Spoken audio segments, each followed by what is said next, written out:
Hi hello ఇలా గద్దె సాయికి జరిగిన న్యాయం గురించి అన్యాయం గురించి మాట్లాడదాం అనుకుంటున్నా. నేను అదే శిక్షణ పరిధిలో ఒక మనిషిని.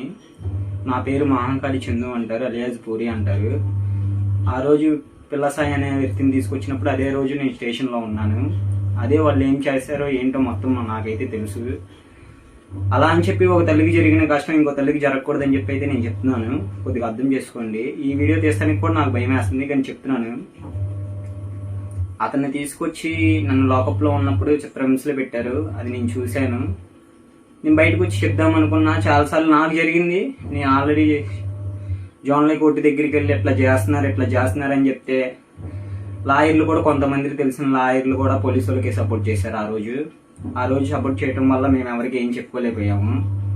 అదే గోడ మీద నుంచి దూకి పడిపోయేసినా కూడా మనిషిని చూస్తా కూడా మంచినీళ్ళు పోయకుండా వెళ్ళిపోయారు. ఆ వ్యక్తిని వాళ్ళు ఏ విధంగా అయితే ఎక్కడి నుంచో తీసుకొచ్చి చిత్రహింసలు పెట్టి ఆ రోజు మాత్రం స్టేషన్లో చేసింది అదైతే ఎవరికి న్యాయం కాదు. నీకు లా తెలిసిన ప్రకారంగా అయితే నువ్వు ముద్దాయిని, నీకు అరెస్ట్ వారెంట్ ఉందంటే నువ్వు పట్టుకొచ్చి ఎల్పీడబ్ల్యూ వారెంట్ అది కోర్టులో పెట్టాలి. కానీ ఇట్లా న్యాయంగా అన్యాయంగా అదే ఓ మనిషిని తీసుకెళ్ళి నువ్వు జైల్లో పెడితే వాళ్ళ అమ్మ తల్లిగారు బాగుందా బాగోలేదా, నా కొడుకు ఉన్నాడని కూడా ఒక ఆచూకీ అనేది తెలుసుకుండేది వాళ్ళ అమ్మగారు. నువ్వు అలా అని చెప్పి జైల్లో పెట్టకుండా ఇంకా ఏం చేయకుండా ఇలా స్టేషన్లో అన్ని రోజులు ఉంచుకొని చిత్రహింసలు పెట్టి వాళ్ళకి ఏమీ చెప్పకుండా నీ మనిషిని చంపేశానంటే అది న్యాయం కాదు. చూసే జనాలకు కూడా, మీకు ఎవరికైతే అతన్ని చనిపోయినా కూడా మళ్ళీ ఇంకా బ్యాడ్గానే చెప్తున్నారు, కానీ అతని గురించి ఇలా చెప్పట్లా. అమ్మాయిని అదే ఏడిపిస్తున్నాడు అది ఇది అని చెప్తున్నారు. కానీ ఏ ఒక్కైనా వెళ్ళి అమ్మాయిని కనుక్కోండి, అతను చేసింది కరెక్టా రైటా అని చెప్పేది ఆ అమ్మాయి ఆన్సర్ వచ్చింది.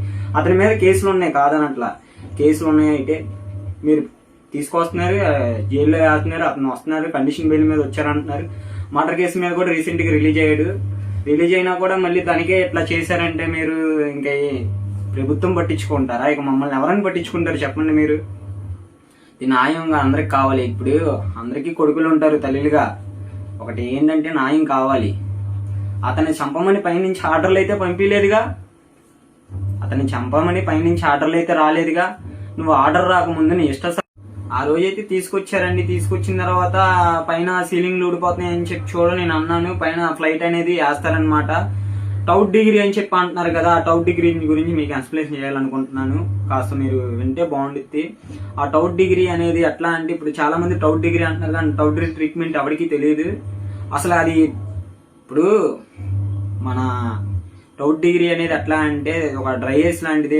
మన ఫ్రిడ్జ్ లో పెట్టే కరెంట్ ఐస్ క్రీమ్ ఉండిద్దిగా అండి, అది మొత్తానికి కరెంట్ ఇచ్చే ఐస్ క్రీమ్ తీసుకొస్తారనమాట. తీసుకొచ్చేది మగోడికి అయితే ఎక్కడైతే ప్రాణం ఉండిద్దో అక్కడ పెట్టేస్తాడు. అక్కడ పెట్టేసి నానా చిత్రహింసలు పెడతారు. మనం చేసినవి ఒప్పుకున్నా కూడా ఇంకా అతను ఇంకా ఏమన్నా మేము చెప్పిన వరకు ఒప్పుకోవాలని చెప్పి ఇట్లా ఒప్పించే పద్ధతులు చేస్తారు.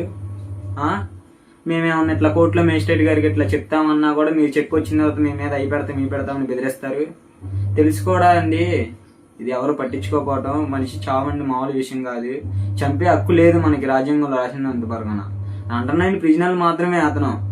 సిటీ పడినోడికి అనుమానితులు మాత్రమే. కానీ ఆయన మన జిల్లా కారాగారము అంటారు, కానీ తప్పు చేసినోడికే మనం జైల్లో పెడతారు. జైల్లో పెట్టిన తర్వాత తప్పు విచారించేది కోర్టు. అది అతను తప్పు చేశాడా అది లేనా అన్నది ఇంకా షార్ట్ షీట్లు పడిన తర్వాత కేసు విచారణ అయిన తర్వాత తెలిసేయన్నీ. అసలు అతన్ని ఏ కేసులో తీసుకొచ్చి మీరు ఏ కేసులో నుంచి ఏ కేసులోకి ఎలా చేశారంటే, ఇది ఎవరు చెప్పుకోలేని విషయం, ఎవరు పట్టించుకోలేని విషయం కూడా. చాలా మంది ఆ తల్లిగారికి జరిగిన న్యాయం గురించి మాట్లాడాల్సిందని కోరుతున్నాము. అందరికీ చేతులెత్తి దండం పెడుతున్నాను. నాకు జరిగినట్టే ఇంకా వేరే వాళ్ళకి జరిగితే వాళ్ళ తల్లిగారు కూడా ఒకటే చెప్తున్నారండి, నా కొడుకు జరిగినట్టే మీకు ఎలా జరిగితే మీరు ఊరుకుంటారా? ఆ రోజు నేను ఉన్నా కాబట్టి, ఆ రోజు నేను ఆ పక్కన ఉన్నా కాబట్టి ఈ రోజు వీడియో తీసి చెప్తున్నాను. ఈ వీడియో తీసినంత మాత్రాన వాళ్ళు నన్ను ఏదో చేస్తారని ఇదేం కాదు. ఎవరన్నా చనిపోవలసిన వాళ్ళమే మనుషులు అన్నాక. ఎవరు భూమి మీద శాశ్వతంగా బతకం. కానీ తప్పులు చేస్తా ఉన్నా కూడా ఈ అధికారం పట్టించుకోవట్లేదు. ఈ అధికారం ఏమైపోయింది, అధికారం ఏంటి, యూత్ ఏంటి? అదే ఓట్లు వేసేటప్పుడు అమ్మ ఏం చెప్పి అడుగుతారు. ఓట్లు వేసిన తర్వాత గెలిచిన తర్వాత ఇంకోలాగా చేస్తున్నారు. అది మనకి మనలో ఉండిద్ది. మనం ఓటు వేసేటప్పుడు అది మనలో ఉండాలి. ఏది మంచి ఏది చెడ్డో మనం ఎలా అని చెప్పి అలా మాటలు వినేసి అలా పడితే అలా చేస్తున్నాం. అది కరెక్ట్ కాదు. అతని గురించి 28వ తారీఖు 29వ తారీఖు చెప్పారు. అది అస్థికులు ఏంటియో తన ఏంటియో ఇవ్వాల్సిందిగా కోరుతున్నాం. అసలు చంపే రూల్స్ లేదు. దీనికి అర్థమైన వ్యక్తిని పేర్లు అయితే చెప్తున్నా వినండి. నా తల్లిగారికి చెప్పడం రాట్లా. తల్లిగారికి. నేను తల్లిగారి పొజిషన్లో నేనున్నా కూడా అలాగే చెప్తాను అనుకోండి. నేను చెప్తున్నా, ఎస్ బాబురావు ఒకటి, నాని అనే వ్యక్తి 8 టౌన్ అతను ఇటు 6 టౌన్కి వచ్చాడు, అతను ఒకళ్ళు. ఆ రోజు ఉన్న సాయిని పట్టుకొని కొట్టేటప్పుడు చూసిన వ్యక్తి నేను స్టేషన్లో. సార్ సీలింగ్ పైన తెగిపోయిందా అన్నా కూడా వదల్లా. ఆ రోజు నన్ను ఎందుకు పంపించారో స్టేషన్లో నుంచి నాకేం తెలియట్లా. నేను క్రిమినల్నే, నన్ను పట్టుకోవచ్చు, కానీ ఆ రోజు నన్ను ఉంచొచ్చు స్టేషన్లో. దేనికి ఉంచలా? అసలు ఏం చేద్దామని చెప్పి మిగతా ఉన్న వాళ్ళందరినీ పంపించేశారు. ఆ సాయి అనే అన్నతో పాటు ఉన్నోళ్ళు మాత్రం నోరు తెరిచి నిజం అనేది బయట చెప్పాల్సిందిగా కోరుతున్నాను. సాయికే జరిగింది, తర్వాత నీకు జరగదని ఏంటి? తప్పు చేయొచ్చు, తప్పు చేసామంటే కోర్టు ఉండిద్ది, కోర్టులో మేజిస్ట్రేట్ గారు ఉంటారు, వీళ్ళు ఉంటారు. మరీ అంత అన్యాయమైన తప్పు అయితే ఎవరు చేయలేదు. పిల్లల్ని మానబంధం చేసేవాళ్ళని, మర్డర్లు చేసేవాళ్ళని, అమ్మాయిలు ఎత్తుకెళ్లే వాళ్ళని వాళ్ళని శిక్షించవచ్చుగా. మన రాజకీయం రాసింది ప్రకారంగా, మన రాజకీయం రాసినట్టు మనకి చంపాలని రూల్ లేదు. రూల్ నువ్వెందుకు తీసుకొచ్చావు, నువ్వెందుకు పెట్టావు అని అడుగుతున్నాం మేము. దానికి చెప్పాలి ఆన్సర్. చెప్పపోతే అండి ఏదో చేశారు, ఇయే కాదండి, సిఏ గారు చాలా చేశారు, చాలా వరకు బయటికి రాలా. ఇది కనుక న్యాయం జరగలేదనుకో, ఎక్కడ దాకాలలో అక్కడ దాకా వెళ్తాం. ఒక చావుతో ఆగేదైతే కాదు ఇది, చెప్తున్నాను. ఒక తల్లిగా ఆమె ఎంత బాధపడుతుందో అందరం చూస్తున్నాము, అంతా వెళ్తుంది, వీడియో మొత్తం బాగుతుంది. అలాంటిది నువ్వు మనిషిని తీసుకెళ్ళిపోయి మనిషిని మనిషి తల్లి గారికి ఒక ఆఖరి చూపు కూడా చూపు కట్టకుండా నువ్వు అయ్యి అని చెప్పి డబ్బులు గిబ్బులు అని చెప్పి అయ్యి ఏం చేద్దామని? నీకు యూనిఫామ్ ఇచ్చింది 5 ఏళ్ళతో అన్నం తినమని, నలుగురికి మంచి చేయమనే, కానీ నలుగురిని చంపేమని అయితే నీకు ఉద్యోగం ఇవ్వలా. అర్థమైందా సార్ గారండి? మీరు చేసిన పనులు ఎంతో పాపం కాదు, మీ పిల్లలకి తలగొచ్చు. బాబురావు వింటున్నావా? బాబురావు మంచి నీకే చెప్తున్నా, మనిషిని నరకంగా కొడుతున్నావు నువ్వైతే. నా దగ్గర వీడియోలు కూడా ఉన్నాయి. మీరు ఎవరైతే కొడుతున్నారో మమ్మల్ని, మాకు అన్ని హాస్పిటల్లో రిపోర్ట్లు వీడియోలు అన్నీ ట్రై చేసి 3rd డిగ్రీ అంటున్నారు కదమ్మా, అన్నీ మాకు తెలుసు. అన్నీ మాకు తెలిసి అంత అన్యాయం అయితే తప్పులైతే ఎవడు చేయడమ్మా. చాలా తప్పులు చేసే వాళ్ళు ఉన్నారు, వాళ్ళని పట్టుకోమనొచ్చుగా, వాళ్ళని ఇచ్చేయమనొచ్చుగా.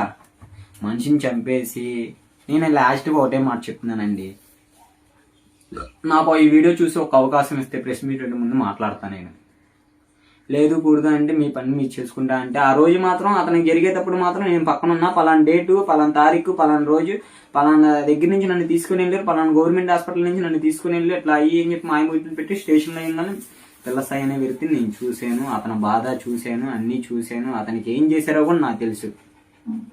చాలా మంది చెప్పొద్దు ఇలా, నీకేమైనా ప్రాబ్లం అయితే అనుకుంటున్నారు.